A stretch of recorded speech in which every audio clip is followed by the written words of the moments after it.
Hi, welcome to StupidFastRC. Today we're looking at air cleaners. Not very exciting, but still fun. No, that's bullshit.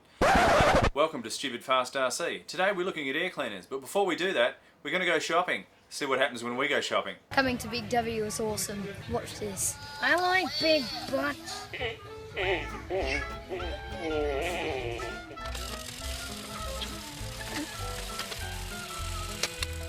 Minecraft. What the stumps?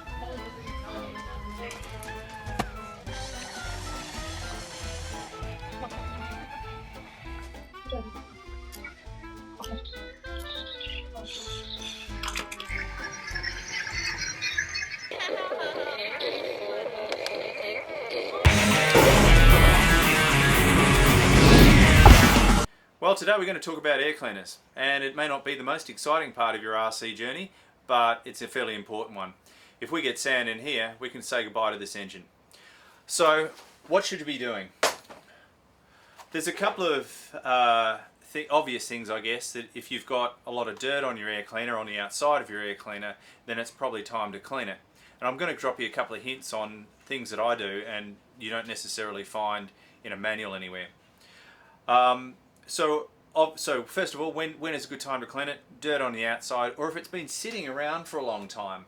Now, on that one there, you can see that the oil is no longer spread properly throughout the filter, and that means that there's an opportunity for dirt, instead of getting stuck in the filter the way it's supposed to. This is a single stage filter, obviously, off a JJ33.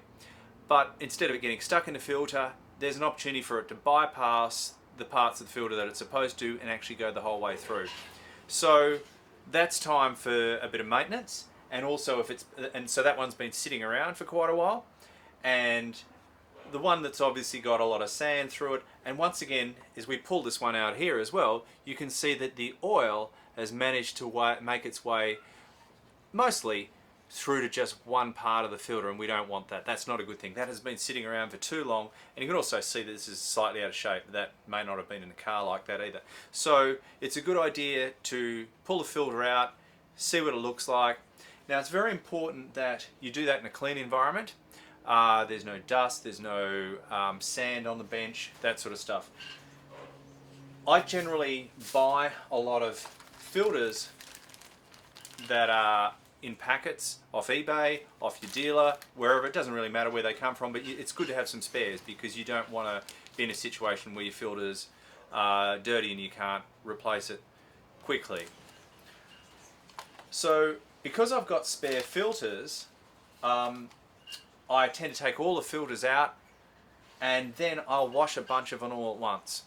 Now, this is something you won't find in the manual, I don't think, but I wash them in dishwashing liquid, in warm dishwashing liquid. I get a bunch of them all together, I take them inside, don't tell my wife, and I put them in the sink and use liquid detergent to wash them, the same detergent that you would use on the dishes. I find that the grease cutting detergents are the best, because they can get all that oil out of there, and you don't want to use a powder detergent because you don't want the powder lodging in the filter and then coming out later and going into your engine. So wash them, make sure that they're rinsed properly, get all the soap out, and then make sure they're completely dry. And depending on what sort of climate you're in, that may be easier than in some other climates. But you've got a hot, dry climate, obviously it's going to dry quicker and a lot easier. When you've got all those back, and I've got a bunch of filters here that I have washed, that have dried, and now I'm ready to go back in the cars. Now, this is Traxxas oil. There's also oil for HPIs, whatever. It's not a particularly big deal. I think if you're bashing, it's not really going to make a lot of difference. If you're racing, then obviously you wouldn't be watching this video for a start. So what I do, it generally says 10 to 12 drops of oil and massage it through, and I think it's okay to go for a little bit more. You don't want it to be completely soaked, but you do want oil consistently through the inner filter. So this is out of a Savage X, and we'll want oil through this part of the filter and not through that part, because that's the dry part. So it's a two-stage filter, oil, no oil. Obviously, the middle section of the air cleaner needs to be clean as well. So any dirt or anything that are in these other sections needs to be removed. Once again, we see a filter here that's been sitting around for too long. All the oil's gone down to one end of the filter. That's going to have to be taken apart and cleaned. And we want to make sure that there's no sand in any of the bottom bits there.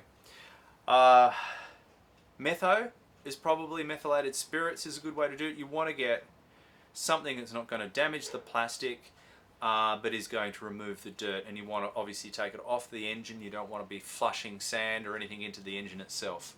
Metho I find is actually quite good for washing the entire cars. If you've got something better, put it in the comments below, right? But Metho is good because it doesn't seem to have any bad effects on the plastic, and I quite often, when I'm washing my entire car, I will use a high pressure gun on the back of a compressor and just get all the sand and dirt off the car with methylated spirits, because it dries off, it doesn't affect the electrics, and it's probably one of the better things you can use. So once you've done that, reinstall your filter.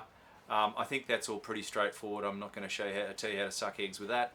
And away you go for next time.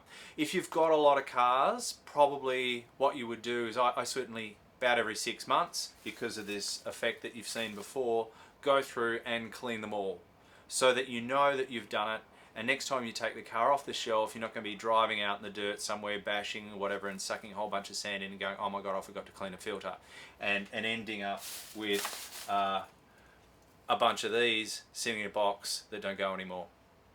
Okay, see you next time with StupidFastRC.